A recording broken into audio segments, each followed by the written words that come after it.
what's up guys, welcome back to another video. This is a reaction to the dumbest criminals of all time. It's a very strong way to put it, but I'm here for it. I'm assuming this will be quite a funny video. And I mean dumb criminals, people doing dumb things or reacting in a very dumb way after committing crimes. I guess it's going to be a mixture of all those kinds of things. But let's check this out. Hopefully going to enjoy. Hopefully you're all doing well. In 2009, Matthew just cut me off and let's just see. Let's jump into this. In 2009, Matthew McNally and Joey Miller robbed a home in Iowa using masks drawn onto their faces with permanent black marker. Whilst on the run, the two discovered that permanent black marker doesn't rub off easily, leading to their simple arrest and embarrassingly stupid mugshots. However, these two still look like geniuses in comparison to some of the other idiots we'll be talking about as we discuss the stupidest criminals of all time. Take for example MacArthur Wheeler, who robbed two banks in broad daylight as he thought that pouring lemon juice on his face would make him invisible to cameras. When shown the bank surveillance footage, yes, I'm assuming this guy was just not 100% there. I mean, come on. He would believe, like, wearing a cloak, what is it in Harry Potter, where they have the invisibility cloak, bro. He would believe in that fully. Wheeler refused to believe that he was visible, stating to officers, "But I wore the juice," believing that as long as he didn't come near a heat source, he should have been completely invisible. Police concluded that Wheeler was not crazy or on drugs, just incredibly mistaken, with the lemon juice mistake eventually costing Wheeler a 24.5-year prison sentence. However, if we're on the topic of terrible disguises, then we can't go past Dennis Hawkins, whose disguise as an old lady wasn't much better. His sweater accompanied fake boobs, a full beard, and fittingly clown pants, with this insanely recognizable outfit helping police to catch Hawkins only an hour after the robbery. The police chief for the area stated, "He would get my nomination for dumbest criminal, I think. You still have his black facial hair with a blondish wig. Definitely different." Different is also a good way to describe Patrick McGuire's disguise, who robbed an Illinois convenience store while covering his face with a clear plastic bag. He was only able to obtain $60 from the robbery. However, due to his extensive criminal history, he was sentenced to 15 years in prison for the stunt, meaning that he had to 15 years, you silly man. spend 1 year in prison for every $4 stolen from the store. Talk about a bad return. Equally bad was Paul Sinclair's, who attempted to rob a bank in Florida by using his fingers curled up into a gun shape. The quote-unquote weapon was so non-threatening that the bank teller gave him only $120, after which he'd flee on foot before being caught by police only 10 minutes later. Man. Then there was James Blankenship, who thought that robbery was legal. Oh, this guy's been through it. He's definitely been beaten up. As long as you did it at a certain time of day. Back in 2013, Blankenship broke into his own mother's home, after which the police were called, who would take to their Facebook page later that day to explain what had happened. He fled the scene upon seeing his mother. The male was located under the house hiding in a crawl space. When advised of his charges, he made the statement, "I thought you could only be charged with burglary if you break in during the night time." Blankenship was given 180 days in jail and ordered to pay a $100 fine, yet this wasn't the only time when a person was dumb enough to think that a law didn't apply to them.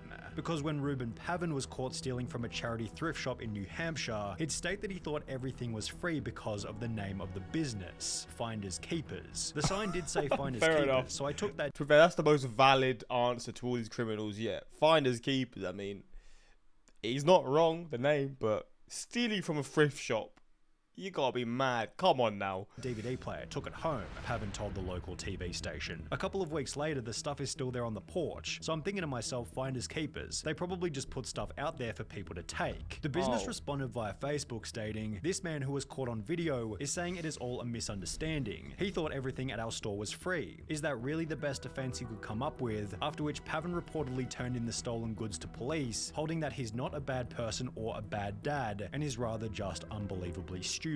But fair enough, man.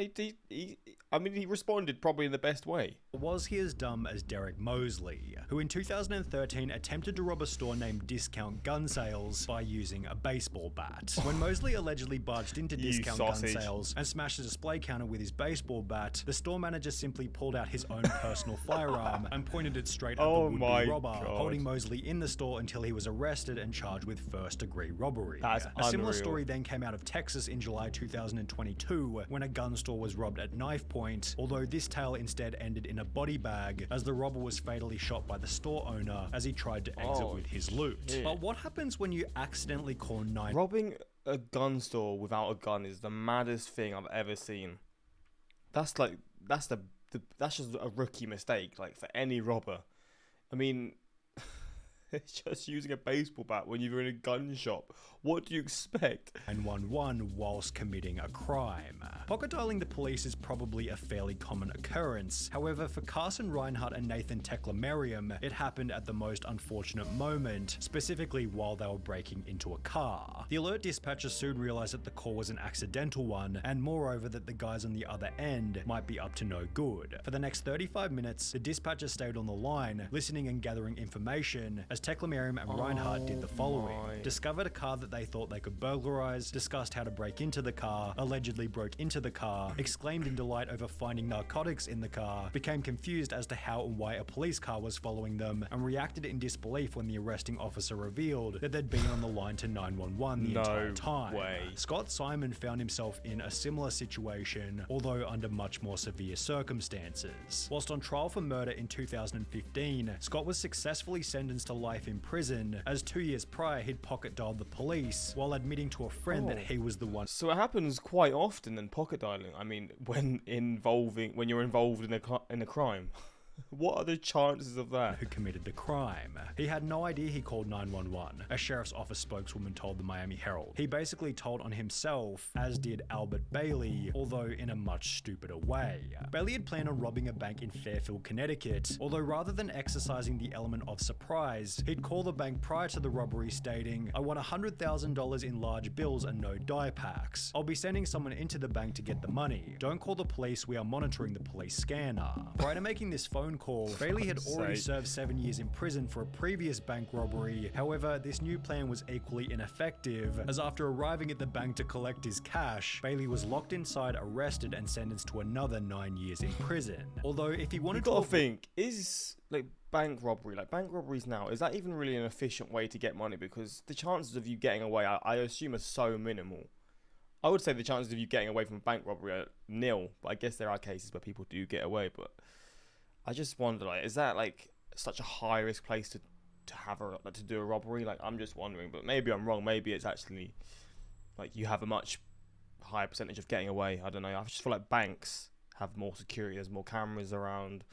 But I don't know. Maybe I'm wrong. Avoid this time behind bars. He could have had a chat with Did he draw on himself as well? Tito and Amanda Watts, who got arrested in Florida for selling tickets to enter heaven at a price of $100. Tito Watts said in his police statement, "I don't care what the police say." Come on, you should. I mean, I can understand, but people stupid enough to buy that. Come on, man.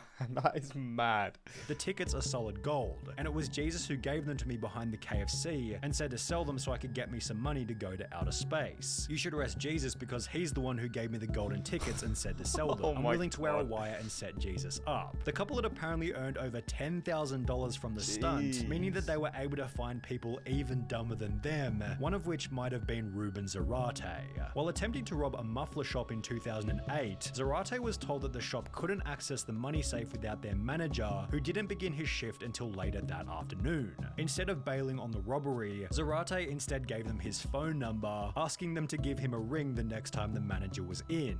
They did so later that afternoon, although after returning to the store, Zarate received no money and was instead met by police and charged with aggravated robbery. Then there was the man who gave the people he was robbing something even stupider. The unnamed robber walked into a London bank carrying a gun and a bag, which he take to the front desk before demanding £700,000 in cash from the bank worker. But after making his $700K from the bank demands, the crook handed over his gun to the cashier instead of the bag. Oh my Investigating God. authorities stated, the guess is that he is very inexperienced and panicked when he approached the cashier, handing over his gun instead of a bag by mistake. But it was Trevor Jones who left an even more damning piece of evidence at his crime scene. After breaking into a house in Atlanta, Jones took a moment to check his Facebook on the owner's computer before leaving without logging out. Less than 3 years later, a similar story entered news. Oh my days. Checking your Facebook when robbing a home. Oh, mate, some people are insane. Headlines reading, a 26-year-old Minnesota man has been tracked down by police after leaving his Facebook profile logged in at a house he allegedly robbed, although this story has a much funnier ending. The homeowner decided to message the robber via his Facebook, stating, "You left a few things at my house last night, how can I get them back to you?" which was followed by the robber agreeing to come back to the home so he could collect the stuff he forgot. However, the robber didn't get any of his items back and was instead arrested while still wearing a watch that he'd stolen from the night before. While both of these idiots used social media poorly, at least they didn't brag about the robbery in a YouTube video, as is what happened in the bizarre case of Hannah Sabata. In 2012, at the age of 19, Sabata stole $6,000. She's 19 here. She looks like a 35-year-old man in this camera angle. I'm so confused. From a bank in Nebraska, and while almost anybody else would have simply kept quiet, Hannah instead took to her YouTube channel Jelly Beanie to upload a video titled Chick Bank Robber, in which she'd straight up admit to having just committed a robbery. She'd then discuss her entire methodology for the crime, while showing the money and the amount that had been stolen, before concluding the video by describing the vehicle she had used and that it had its license plates removed. You are so dumb, man. Like, you could have probably just got away with that and had all this money, and you just do this. You don't deserve anything, man. This information eventually resulted in Hannah Sabata's arrest and sentencing of 10 to 20 years prison, done so in a public courtroom filled to maximum capacity with people who had seen the video. Just 2 years prior to this, 21-year-old Frank Singleton was being released from Palm Beach County Jail, having just served time for a trespassing charge. The only issue was he didn't have a car to leave the jail, so he decided to steal one from the visitors' parking lot, yet the car he decided to steal was a manual and he could only drive auto. Singleton sat in the car looking like an idiot before being arrested and sentenced to a further 6 years in prison, telling deputies that he tried to take the car because he didn't feel like walking to his home about 6 miles away. Valid. I'm joking, that is mad. And while you may be sat here thinking that these criminals can't get any dumber, it's time to introduce 53-year-old Michael Anthony Fuller. While it's common knowledge that the US banknote doesn't go any higher than $100, Fuller had the genius idea to create a counterfeit $1 million note before trying to use it at his local Walmart. He loaded his cart with a vacuum cleaner, a microwave, and various other items totaling $472 before handing the $1 million note to the cashier, expecting $999,528 in change. Needless to say, Walmart wasn't able to facilitate this, and instead store staff called police. Fuller was later charged with attempting to obtain property by false pretense and uttering a forged instrument. $1 million. No, are you silly? In 2009, like, surely maybe just try a $1,000 or a $500 one. Like, don't be too cheeky. I'm joking. I mean, I know it's not gonna work, but $1 million has been no. Like, I respect you having the balls to do that, but I guess you regretted it. You regretted it after. Anyway, imagine raising your son for over 20 years just for him to steal from you, get caught, and think that it was all legal, mate. Unreal. The finest keepers guy might have a legitimately decent defense if he can get a good line. But I was thinking, like, I mean, he's still in the wrong, and it's a thrift shop, and I guess the thrift shops are like charity shops in the UK. I'm pretty sure. Assuming he returned the stuff all well kept, I'd release my charges. Assuming he never came back.